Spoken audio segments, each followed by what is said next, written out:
Aujourd'hui, je vais vous proposer une vidéo où je vais vous parler de ce que j'ai découvert en 2007 lors de la crise des subprimes dans le conflit d'Union Gate, le fonctionnement du franc suisse impérial.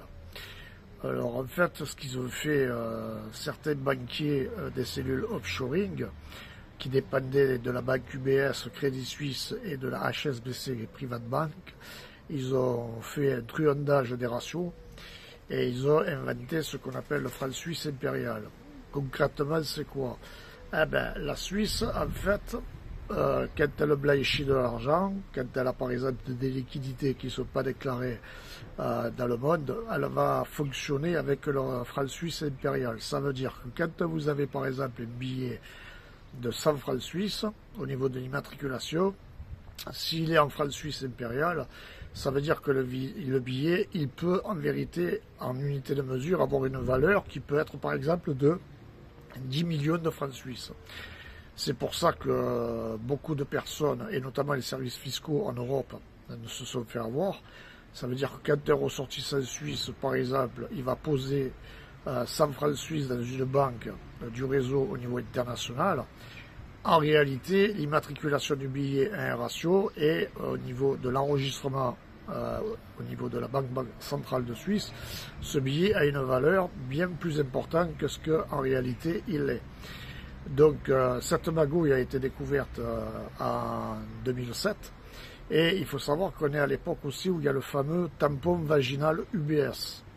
Alors le tampon vaginal UBS, c'est quoi? Eh bien, pour transférer les données, certaines Suissesses qui étaient dans le réseau, en fait, elles avaient mis dans le tampon vaginal UBS, en fait, il y avait une micropuce qui était mise dans le tampon et une fois qu'ils étaient en Suisse, en fait, ils allaient mettre, c'est comme une clé USB, en informatique, ils allaient en fait faire un transfert d'argent qui n'allait pas justement aller dans les banques centrales en Suisse, mais qui allait se mettre dans des paradis fiscaux et qui allait justement comptabiliser les vraies valeurs que possède la Suisse. Et ça, cette magouille, elle existe toujours. C'est pour ça d'ailleurs qu'il faut casser le franc suisse. Il faut faire un examen fiscal contradictoire. Ça veut dire que quand on va faire un euro suisse, parce que moi je ne suis pas favorable à faire à ce que la Suisse rentre dans l'euro, il faut faire un euro suisse spécifique, de façon à ce qu'à chaque fois que la Suisse va demander d'imprimer des billets en euros suisses, qu'elle justifie en fait d'où vient l'argent, pour justement récupérer tous les fonds que la Suisse a volés au pays de l'Europe, mais aussi en Afrique, en Amérique, etc.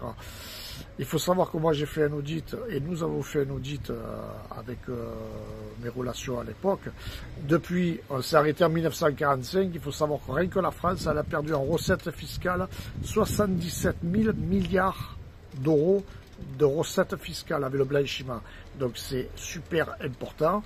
Et de toute façon, je vous l'ai déjà dit, la Suisse doit prendre son indépendance en 2030, la Suisse allemande doit prendre son indépendance en 2030, et l'économie de marché en Suisse est supérieure au niveau de l'offshoring que du niveau conventionnel. Donc voilà, donc ça veut dire que quand par exemple les Suisses ils vont démarcher une personne et lui dire écoute, on peut te faire gagner plus d'argent qu'en Europe, par exemple 1 million d'euros, en vérité c'est 8 millions, parce que 1 million en fait ça rapporte rien, il faut 7-8 millions de francs suisses pour pouvoir gagner un peu d'argent dans le système de Ponzi qu'utilise la Suisse. Mais quand on vous propose ça, ce qu'il faut comprendre, c'est qu'ils vont justement faire des enregistrements. C'est comme une caisse noire. Et par rapport à un secteur, on va prendre l'exemple de, on va dire la Bretagne. Ils estiment qu'il y a 10 millions d'euros en fonds offshore en Bretagne. Eh bien, au niveau des ratios, ils vont créer une holding offshore. Ils vont la comptabiliser comme 10 millions d'euros d'actifs offshore, et ce qui va faire le transfert juridique, souvent, ça va être justement le billet de banque. Ça veut dire que les Suisses ont eu l'intelligence de ne pas utiliser le système informatique pour comptabiliser l'argent, et c'est pour ça que les services fiscaux se sont fait avoir. Donc ça veut dire que quand un ressortissant suisse, il allait dans une banque du réseau et demandait un retrait au guichet, on va dire, je sais pas moi, de 200 francs suisses, en réalité, le billet de 200 francs avait la valeur de ces 10 millions d'euros comptabilisés en Bretagne. Voilà ce qu'il faut comprendre dans le système. Et comme la Suisse est une des plus importantes bureaucraties internationales, et le cœur du système, il faut casser en fait toutes les licences d'exploitation de la Confédération suisse, que ce soit au niveau bancaire, au niveau de l'OMS, au niveau des ONG, au niveau des associations, au niveau de toutes les organisations sportives. En fait, à la Suisse, il faut casser toutes les licences internationales dont le siège international se trouve en Suisse. Voilà, donc il faut récupérer tous les faux.